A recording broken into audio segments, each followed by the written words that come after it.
po, sana supportan nyo ko hanggang dulo. Sana hindi po kayo magsawa. Hindi naman po basta-basta agad-agad na kukuha po yan, guys. Basta manalig lang po kayo kay Lord. Alam ko, kahit hindi ako nagsisimba and nandito ba lang si Lord sa akin kahit papano. Alam ko naman yung masama at saka alam ko naman yung mabuti. Yan, salamat talaga, guys. I'm so blessed. Parang gusto ko na umiyak.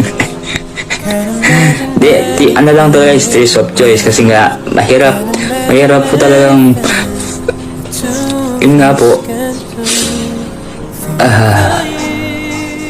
mahirap po talagang kunin yung 100,000 followers.